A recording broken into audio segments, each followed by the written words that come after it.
గతంలో వైసీపీ హయాంలో social media పోస్టుల మీద అరెస్టులు జరగలేదా? ఖచ్చితంగా జరిగినాయి. అప్పుడు ఈనాడు, జ్యోతి, అర్రజన మీడియా ఏం హైలైట్ చేసినాయి? డిబేట్లు రోజు.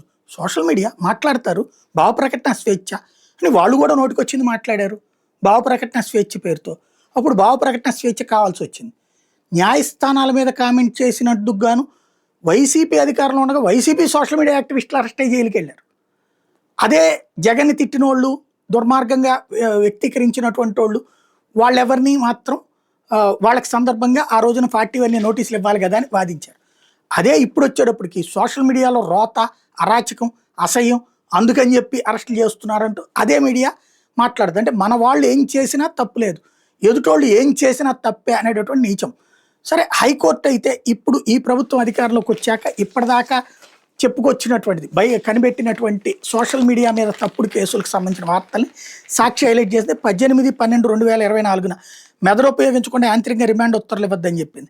అట్లాగే 6/1/2025 కోర్టుల కన్నా ఎక్కువ అనుకుంటున్నారా అంటూ వరా రవీంద్రరెడ్డి అక్రమ నిర్బంధం మీద భార్య కళ్యాణ్ దాఖలు చేసిన హెబియస్ కార్పస్ పిటిషన్ విషయంలో హైకోర్టు క్వశ్చన్ చేసింది.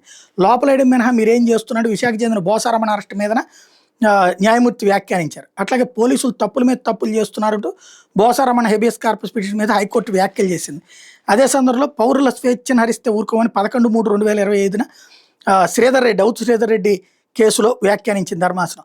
హద్దు మేరొద్దు అంటూ మాజీ మహాసేన అధ్యక్షుడు ప్రేమ్ కుమార్ అరెస్ట్ విషయంలో వార్నింగ్ ఇచ్చింది హైకోర్టు.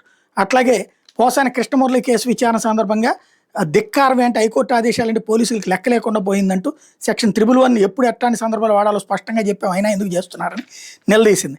అట్లాగే సోషల్ మీడియా పోస్టులు వ్యవస్థీకృత నేరం అంటే ఎట్లా అంటూ 19/3/2025 హైకోర్టు ప్రశ్నించింది. అట్లాగే చట్టం అంటే లెక్కలేదంటే పోలీసులను హైకోర్టు మరోసారి తీవ్ర ఆగ్రహం వ్యక్తం చేసింది 21/4/2025. అలాగే తప్పుడు కేసులతో ఎలా వేధిస్తారో మా బాగా తెలుసులే అని చెప్పి రాజీ చేసుకోవాలని పోలీసులు ఎట్లా ఒత్తిడి చేస్తారో, ఎలా బెదిరిస్తారో కూడా తెలుసు అంటే 29/7/2025 వ్యాఖ్యానించింది పఠాన్ కురీంసా పిడుగురాళ్ల సంబంధించినటువంటి అక్రమ నిర్బంధం కేసులో. అట్లాగే 6 ఏళ్ల కింద ఘటన జరిగితే ఇప్పుడు అరెస్ట్ చేస్తారంటూ 6/8/2025 అరెస్ట్ అయినటువంటి మాచర్ల మున్సిపల్ మాజీ చైర్మన్ కిషోర్ అక్రమ అరెస్ట్ మీద భార్య సురేఖ దాఖలు చేసిన పిటిషన్లో హైకోర్టు వ్యాఖ్యాని సివిల్ దుస్తులో పోలీసులు విధులు అంటే 29/8/2025 అలా వచ్చి లా అండ్ ఆర్డర్ విధులు నిర్వర్తిస్తా అంటే కుదరదు అంటూ మాజీ మంత్రి వైఎస్ఆర్సీపీ నేత నల్లపరెడ్డి ప్రసన్న కుమార్ రెడ్డి పిటిషన్ సందర్భంగా హైకోర్టు క్వశ్చన్ చేసింది. అయినా ఇక్కడ ప్రభుత్వం ఎలా చెప్తే అట్లా చేయాలి. ప్రభుత్వం ఎవరిని లోపలేయమంటే ఆయన లోపలేసేయాలి, ఏం చేయమంటే అది చేసేయాలన్న రూట్లో నడుస్తున్నారు.